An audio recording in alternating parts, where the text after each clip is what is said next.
Hello बच्चों, how are you everyone. तो चलिए स्टार्ट करते हैं आज की क्लास। तो आज हम पढ़ेंगे 10th क्लास की एक्सरसाइज 5.1। ओके, तो चलिए इसके पहले क्वेश्चन से स्टार्ट करते हैं।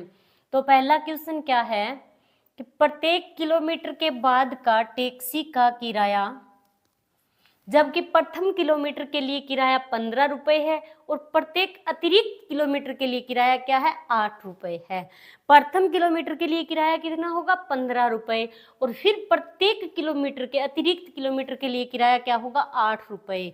मतलब कोई टैक्सी है, ठीक है, कोई टैक्सी से हमने 1 किलोमीटर की दूरी तय की, ठीक है।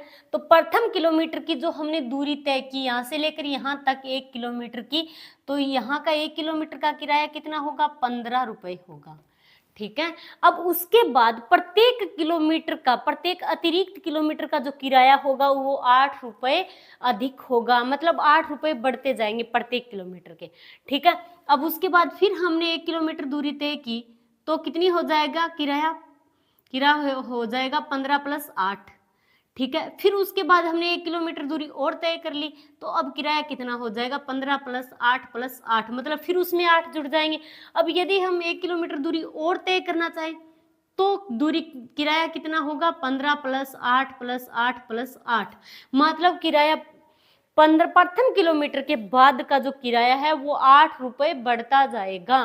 प्रथम किलोमीटर का किराया 15 रुपये है, उसके बाद अगले प्रत्येक किलोमीटर का हम जो जितनी दूरी तय करेंगे प्रत्येक किलोमीटर का किराया 8 रुपये होगा, तो 15 में 8 जुड़ते जाएंगे, ठीक है।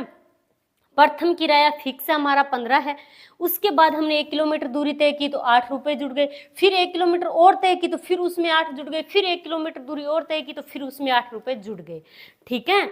तो अब आप क्या लिखोगे, अतः प्रथम किलोमीटर का किराया, प्रथम किलोमीटर का किराया,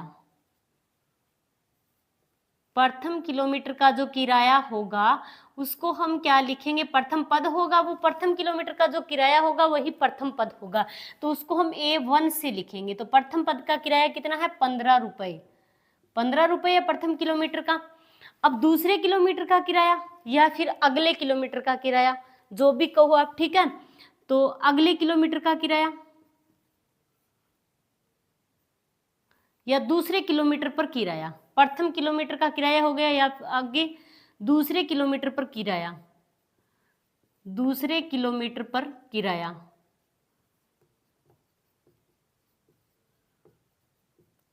तो ये तो हो गया प्रथम पद। अब दूसरे किलोमीटर पर किराया क्या होगा, A2, तो दूसरे पर 15 तो फिक्स है प्रथम पद का किराया, प्रथम मतलब किलोमीटर का किराया। अब प्रथम किलोमीटर का किराया हमारा 15 रुपये, उसके बाद हम 1 किलोमीटर दूरी और तय कर लेंगे, दूसरे किलोमीटर पर किराया जो होगा वो 15 में 8 रुपये जुड़ जाएंगे, यानी किराया 8 रुपये अधिक होगा, ठीक है। तो 15 + 8 हो जाएगा, अब 15 में 8 जोड़ दो तो ये हो जाएगा 23 रुपये, क्लियर। अब आगे तीसरे किलोमीटर पर किराया, तीसरे किलोमीटर पर किराया, तीसरे किलोमीटर पर किराया तो A3 हो जाएगा, तीसरा पद होगा वही, तो A3 बराबर, अब तीसरे किलोमीटर पर किराया कितना होगा, दूसरे पर 15 + 8 था, तो तीसरे पर फिर 8 जुड़ जाएगा इसमें एक, ठीक है, मतलब इसमें 8 जुड़ते जाएंगे, तो ये कितना हो गया, या आप सीधा करना चाहो तो डायरेक्ट कर सकते हो, पहले 15, 15 में 8 जोड़ दो 23, फिर 23 में 8 जोड़ दो 31, ठीक है।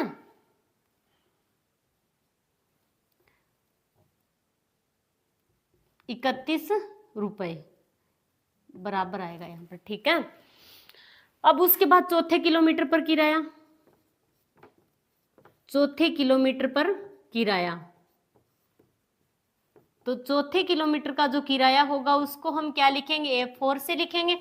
तो अब कितना होगा, इसमें जो तीसरे किलोमीटर तक था उसमें फिर 8 जुड़ जाएगा, तो अब कितना हो जाएगा, 15 + 8 + 8 + 8 बराबर, अब 31 में 8 जोड़ना है हमें, या आप इन सभी को जोड़ दो, 15 + 8 + 8 + 8 कितना होगा, ये हो जाएगा 39 रुपये, क्लियर। तो अब हमारी एपी क्या बनी, अतः निर्मित एपी तो निर्मित एपी अब हमारी क्या बनी, एपी किस प्रकार की होती है हमारी, A1 A2 A3 dot dot dot, ठीक है, या A4, हमने 4 पद निकाले हैं। तो एपी A1 कितना है 15, A2 कितना है 23, फिर A3 कितना है 31, A4 कितना है 39। ये बन गई हमारी एपी। अब हमें बताना है चेक करके कि ये जो निर्मित सूची एपी है या नहीं, समांतर श्रेणी है या नहीं। समांतर श्रेणी कब होती है, जब इनके बीच का जो सारा अंतर डी होता है वो सभी का समान है, तो ये समांतर श्रेणी होगी, अन्यथा नहीं होगी। ठीक है, तो अब हम क्या करेंगे, चेक करने के लिए हमें क्या करना होगा, डी का मान निकालना होगा। डी बराबर, तो डी का मान कैसे निकालते हैं, A2 माइनस A1, मतलब अगले पद में से पिछला पद घटाते चलेंगे। ठीक है, डी का मान निकलेगा। तो A2 minus A1, A2 minus A1 बराबर, A2 कितना है, A2 है 23, तो 23 माइनस 15 बराबर, अब 23 में से हम 15 घटाएंगे तो कितना बचेगा, 8 बचेगा। ठीक है, फिर डी निकालेंगे। अब हम A2 में से A1 घटा लिया, अब A3 में से A2 घटाएंगे, तो A3 माइनस A2 बराबर, अब A3 में से A2 घटाएंगे, A3 कितना है, A3 है 31, तो 31 में से हम घटाएंगे 23, तो 31 में से 23 घटाएंगे तो कितना बचेगा, 8 ही बचेगा। ठीक है, फिर डी निकालेंगे, यानी A4 में से A3 घटाएंगे। ठीक है, चौथे पद में से तीसरा पद घटाएंगे, तो चौथा कितना है 39, 39 में से 31 घटाएंगे, तो 39 माइनस 31 बराबर कितना बचेगा, 8 बचेगा। मतलब डी क्या है यहाँ पर, बराबर है। तो अब आप लिखोगे अतः, यहाँ अतः निर्मित सूची का सारा अंतर समान है, तो यह सूची एक एपी होगी। ठीक है, यहाँ पर डी का मान क्या है, 8 है, बराबर है सभी के लिए। ठीक है, सभी के बीच का जो सारा अंतर है वो क्या है, 8 है, तो ये क्या होगी, एक एपी होगी। क्लियर। दूसरा पार्ट क्या है, किसी बेलन में उपस्थित हवा की मात्रा जबकि वायु निकालने वाला पंप प्रत्येक बार बेलन की शेष हवा का 1/4 भाग बाहर निकाल देता है। क्या है, एक बेलन है। ठीक है, मान लो ये क्या है, एक बेलन है और यहाँ पर एक पंप लगा हुआ है। ठीक है, ये क्या करता है, इस बेलन की हवा को बाहर निकालता है। ठीक है, कितनी बाहर निकालता है, अब हमें कुछ नहीं दे रखा कि बेलन में हवा कितनी है, पहले से नहीं पता हमें बेलन में हवा कितनी है, तो हमें मानना होगा। ठीक है, यहाँ पर आयतन की बात चल रही है, तो हमें यहाँ पर मानना होगा कि बेलन में हवा कितनी है। ठीक है, तो हम मान लेंगे, माना बेलन में हवा की मात्रा बराबर 1 घन इकाई। ठीक है, बेलन में हमने मान लिया हवा की मात्रा कितनी है, 1 घन इकाई है, तो जो हवा की मात्रा हमने बेलन में मानी है वो क्या हो गया, प्रथम पद हो गया। प्रथम पद ही होगा जो हमने हवा मानी है, पहले हवा कितनी मानी हमने बेलन में, 1 घन इकाई। ठीक है, तो ये क्या हो गया, इसका प्रथम पद A1 हो गया। ठीक है, A1 बराबर क्या हो गया, 1। क्लियर।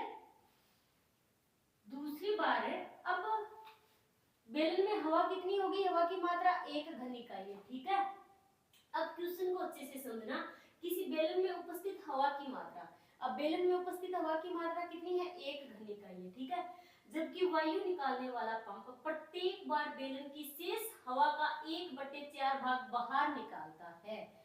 तो अब हम क्या लिखेंगे कि बाहर निकाली गई हवा, बाहर निकाली गई हवा, अब बाहर हवा कितनी निकालता है पंप, कि उपस्थित हवा, वायु निकालने वाला पंप प्रत्येक बार बेलन की शेष हवा का, अब बेलन में हवा कितनी है, 1। ठीक है, शेष हवा का 1/4 भाग बाहर निकाल देता है। शेष हवा 1 है। ठीक है, 1/4 भाग इसका बाहर निकाल देता है। तो अब ये कितना हो गया, एक को एक से गुणा करेंगे, एक बटे 4 घन इकाई। ठीक है, तो अब कितना भाग बाहर निकाल दिया, 1/4। आया समझ में? घन इकाई लगाओ या आप मत लगाओ, ठीक है। 1/4 भाग बाहर निकाल दिया, बाहर निकाल दिया। तो अब दूसरा पद क्या होगा इसका, ये तो हो गई बाहर निकाली गई हवा। अब शेष बची हवा, शेष हवा कितनी बची, शेष बची हवा, शेष बची हवा क्या होगी यहाँ पर, A2 होगी, शेष बची जो हवा होगी। ठीक है, तो शेष हवा कितनी बची है, शेष हवा 1 थी, बेलन में हमने कितनी मानी थी, 1 मानी थी। ठीक है, तो शेष हवा कितनी बचेगी, 1 में से 1/4 भाग बाहर निकाल दिया, तो इसको हम घटा देंगे। आया समझ में? तो शेष बची हवा अब इसमें से घटाएंगे, तो लघुत्तम लेंगे, नीचे कितना आएगा, 4। ठीक है, 4 को 1 से गुणा करेंगे तो 4, 4 में 1 का भाग देंगे तो 4, 4 को 1 से गुणा करेंगे तो 4। ठीक है, फिर -4 में 4 का भाग देंगे तो 1, 1 को 1 से गुणा करवाएंगे तो 1 आएगा, तो 4 में से गया 3, 3/4। तो इसका A2 कितना हो गया, 3/4। ठीक है, अब 3/4 है हवा, अब हवा कितनी है, 3/4। ठीक है, तो बाहर निकाली गई हवा, अब फिर बाहर निकालेगा तो बाहर निकाली गई हवा, जो हवा शेष बचती है उसको पंप फिर से बाहर निकालता है, उसका 1/4 भाग। ठीक है, शेष हवा का 1/4 भाग बाहर निकालता है, तो बाहर निकाली गई हवा,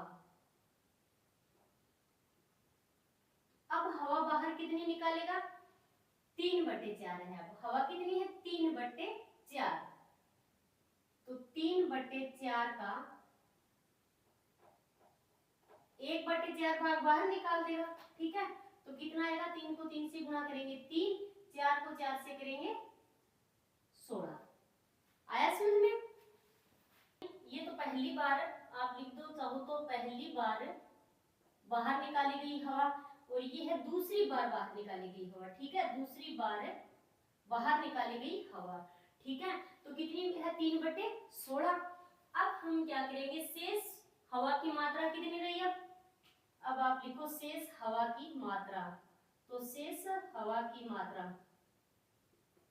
अब शेष हवा की मात्रा कितनी रहेगी, ये कितनी है, 3/16, मतलब बाहर दूसरी बार बाहर निकाली गई हवा है 3/16।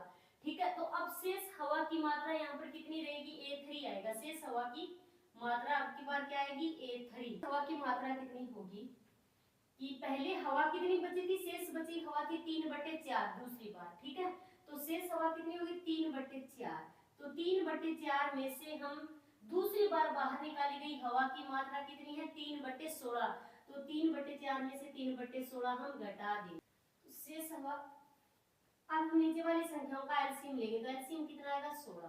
ठीक है, अब 16 में 4 का भाग कितनी बार जाएगा, 4 बार, फिर 4 को 3 से गुणा करवाएंगे तो कितना आएगा, 4 की 12, फिर -16 में 16 का भाग 1 बार जाएगा, 1 को 3 से गुणा करवाएंगे तो 3 आएगा, 12 में से 3 घटाएंगे तो कितना बचेगा, 9, तो ये आ गई 9/16, A3 आ गया 9/16। ठीक है, 3 पद काफी है, 3 पद निकाल लिए हमने, तो अब हम लिखेंगे अतः निर्मित सूची,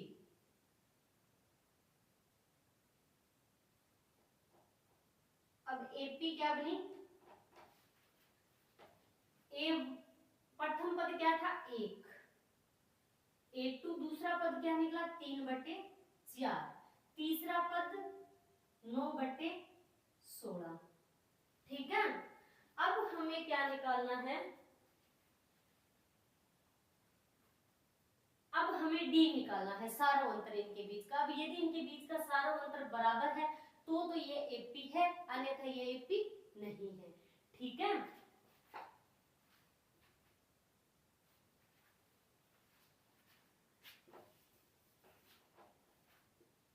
अब हम इनके बीच का सारो अंतर निकालेंगे, पहले निकालेंगे D1, मतलब D1 निकालेंगे तो ये जो AP है, ये पहली AP क्या है, A1, दूसरी A2, तीसरी A3, तो मतलब D1 निकालेंगे, इसका मतलब कि इनके बीच का जो पहली और दूसरी A1 और A2 है, इनके बीच का सारो अंतर निकालेंगे। ठीक है, तो सारो अंतर कैसे निकालते हैं, A2 - A1, अगले पद में से पिछला पद घटाएंगे, ठीक है। तो A2 कितना निकाला हमने 3/4 माइनस A1 हमने 1 निकाला, ठीक है। तो अब इसको हल करेंगे तो नीचे लघुत्तम लेंगे तो नीचे 4 आएगा, ठीक है। 4 में 4 का भाग दिया, 1 को 3 से गुणा करवाएंगे तो 3 आएगा, माइनस है तो माइनस, फिर 4 में 1 का भाग देंगे तो कितने बार जाएगा 4 बार, 4 को 1 से गुणा करवाएंगे तो कितना आएगा 4। तो इनके बीच का सारा अंतर कितना आ गया, 4 में से 3 घटाएंगे तो 1, किसका बचेगा माइनस का, माइनस की संख्या बड़ी है तो 1/4 आ गया, ओके। अब फिर D2 निकालेंगे, D2 बराबर D2 यानी अब A3 में से A2 घटाएंगे तो A3 माइनस A2 बराबर A3 हमने कितना निकाला 9/16 माइनस A2 कितना है 3/4। अब नीचे वाली संख्याओं का एलसीएम देंगे तो कितना आएगा 16 आएगा, ठीक है। 16 में 16 का भाग दिया, 1 को 9 से गुणा करवाएंगे तो 9 आएगा, फिर माइनस है तो माइनस, 16 में 4 का भाग कितनी बार जाएगा 4 बार, 4 को 3 से गुणा करवाएंगे 12। अब 12 में से 9 घटाएंगे, ठीक है, कितना बचेगा 3, किसका बचेगा माइनस का, क्योंकि माइनस की संख्या बड़ी है, ठीक है। तो माइनस 3/16 मतलब ये D1 और D2 दोनों क्या है बराबर नहीं है, ठीक है। तो अब आप लिखोगे अतः D1 बराबर D2 नहीं है, तो यहां बनाई गई एपी बनाई गई सूची का सारो अंतर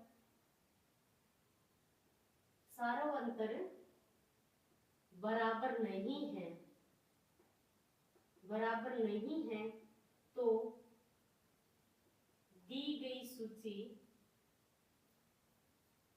एपी नहीं हो सकती,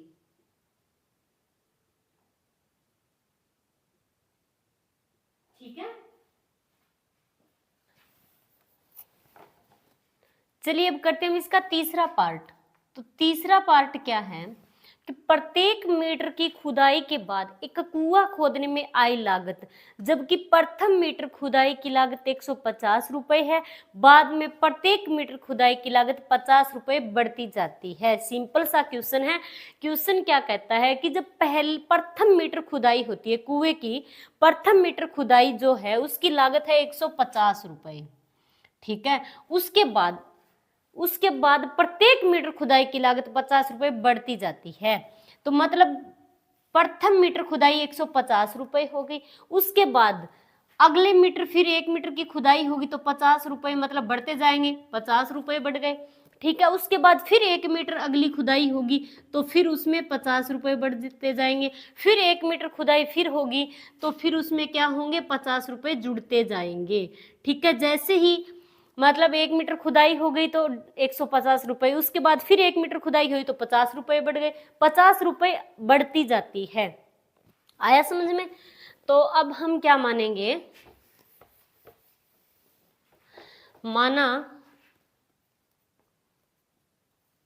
माना कुएं की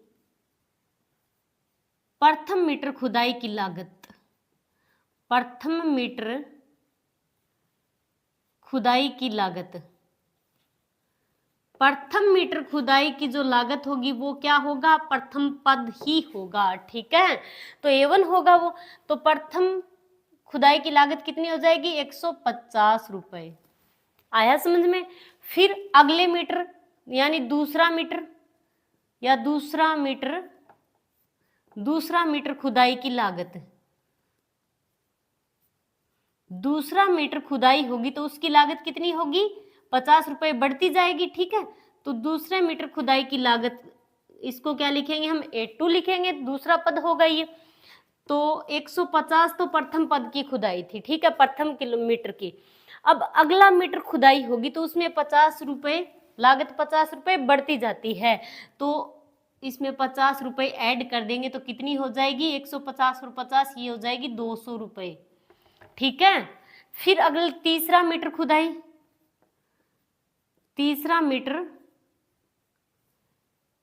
खुदाई की लागत,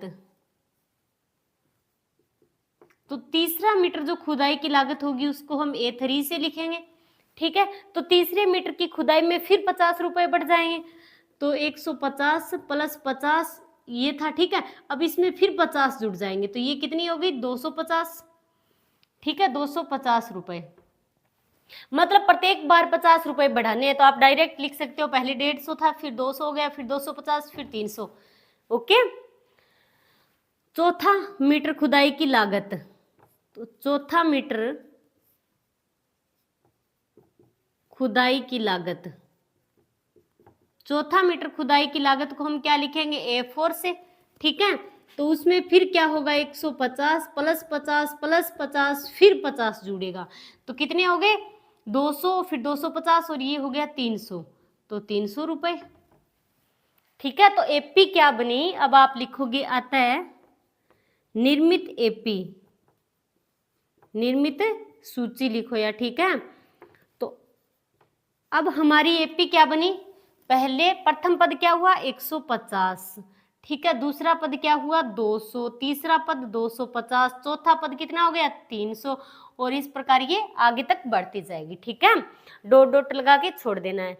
अब ये जो प्रथम पद है इसको हम क्या लिखते हैं A1, दूसरे पद को A2, तीसरे पद को A3 और चौथा पद है इसको क्या लिखते हैं A4 से लिखते हैं, ठीक है। एपी यही होती है, इसी प्रकार की होती है एपी, ठीक है। अब हमें बताना है, हमें क्या बताना है कि स्थिति में संबंध संख्याओं की सूची एपी है और क्यों, ठीक है। अब यदि एपी है तो क्यों है, ठीक है। तो अब हमें पहले तो चेक करना होगा कि ये एपी है या नहीं। तो एपी की पहचान क्या होती है, यदि इनके बीच का जो सारों अंतर है, बीच का जो डिफरेंस है वो बराबर है तो यह एपी होगी, अन्यथा ये एपी नहीं होगी। तो सारों अंतर हम कैसे निकालते हैं, डी बराबर A2 माइनस A1, डी निकाल रहे हैं तो अगले पद में से पिछला पद घटाएंगे, ठीक है। तो A2 माइनस A1, A2 कितना है 200, फिर माइनस A1, A1 कितना है 150, तो बराबर कितना आ गया 50, 50 आ गया डी। अब फिर निकालेंगे डी बराबर अब A3 माइनस A2, तो A3 माइनस A2 बराबर A3 कितना है 250 माइनस A2 कितना है 200, तो 250 में से 200 घटाएंगे तो कितने बचेंगे 50 बचेंगे, ठीक है।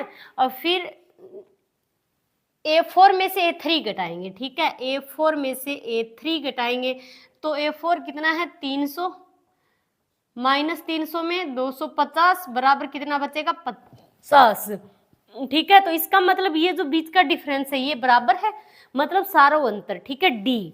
तो अब आप लिखोगे अतः डी बराबर 50, डी बराबर 50 है, ठीक है। यानी जो A2 माइनस A1 बराबर है फिर A3 माइनस A2, फिर बराबर है A4 माइनस A3, मतलब ये सभी क्या है बराबर है। तो अब आप लिखोगे अतः निर्मित सूची में, निर्मित सूची में सारों अंतर बराबर है तो निर्मित सूची एपी होगी, ठीक है। हमें यही बताना था कि इनके बीच का यदि अंतर समान होगा तो ये एपी होगी, अन्यथा ये एपी नहीं होगी। तो ये क्या है, एक निर्मित सूची एपी है, ठीक है।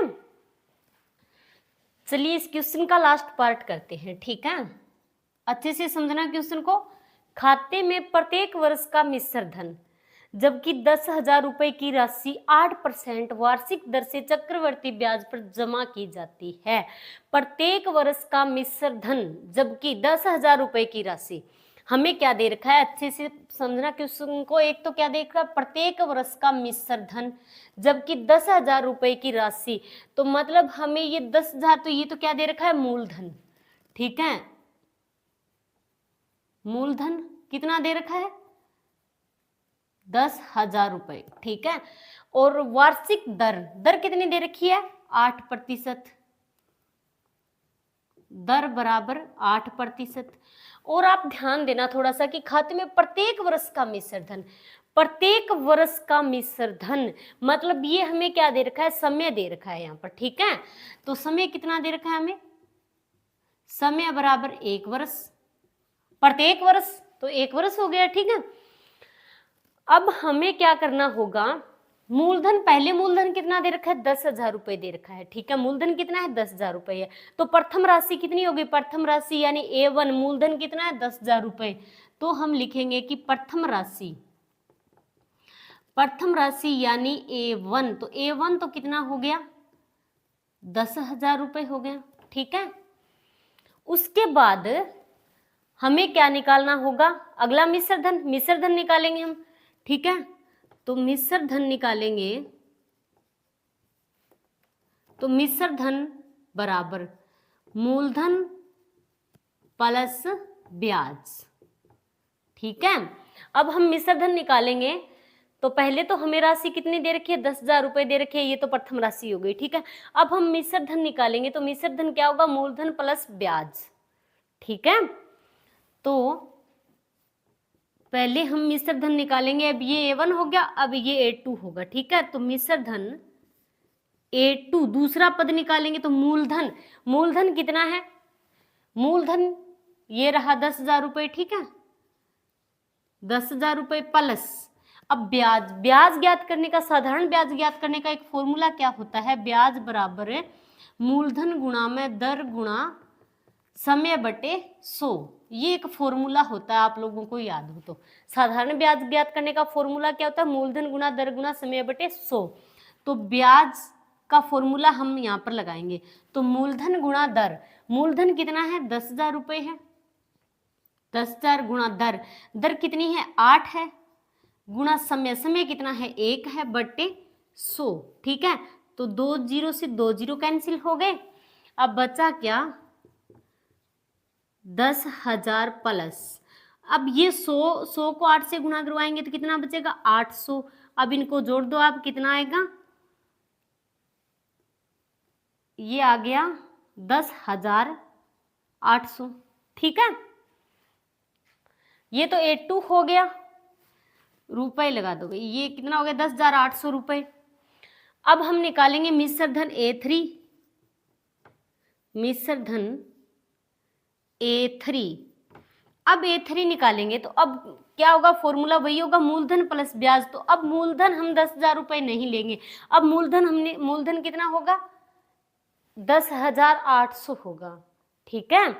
तो अब मूलधन की जगह आप क्या लिखोगे, 10,800 प्लस, अब ब्याज का फॉर्मूला मूलधन गुणा दर गुणा समय बटे 100। तो मूलधन कितना है, मूलधन 10,800 गुणा दर वही रहेगी, 8 गुणा समय 1 वर्ष बटे 100। तो 2 0 से 2 0 कैंसिल, ठीक है।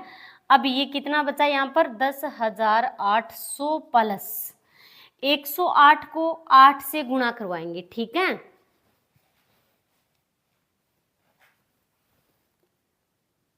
64, ये आ गया 864। तो अब इसमें 864 जोड़ेंगे तो कितना आएगा, 4 6, ये आ गया 11,664 रुपए, ठीक है। 3 पद निकाल लिए हमने, ठीक है। एक तो A1 A2 और A3, 3 पद काफी है हमारे लिए, ठीक है। तो अब आप क्या लिखोगे, अतः निर्मित सूची।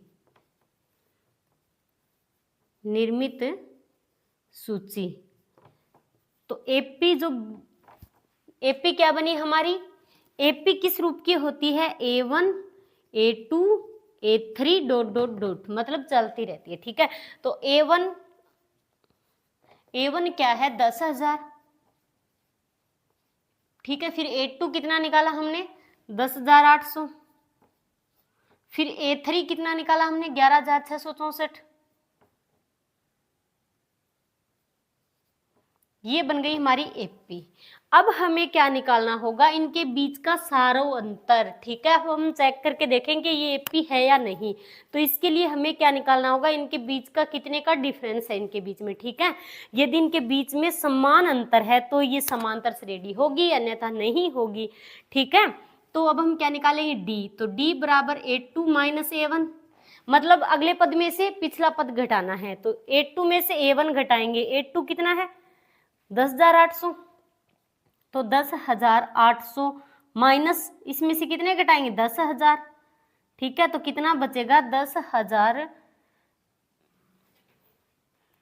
10,800 में से हमें कितने घटाने हैं 10,000 घटाने हैं, तो बचेगा 800, ठीक है।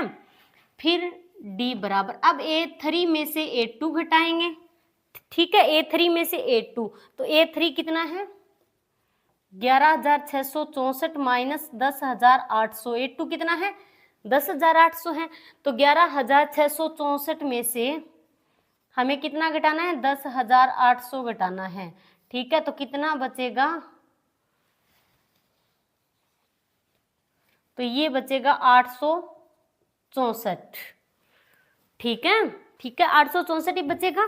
तो अब डी क्या है यहाँ पर बराबर नहीं है, तो डी का मान यहाँ पर 800 है, यहाँ पर डी का मान कितना आ गया 864 आ गया। तो अब आप लिख दो अतः यहाँ सारों अंतर बराबर नहीं है, तो यह सूची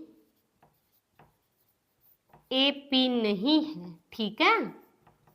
अब इनके बीच का अंतर बराबर नहीं है, तो ये क्या होगी समांतर श्रेणी नहीं हो सकती। आया समझ में? तो ये हो गया आपका पहला क्वेश्चन कंप्लीट। ओके, तो आज के लिए इतना ही। थैंक्स।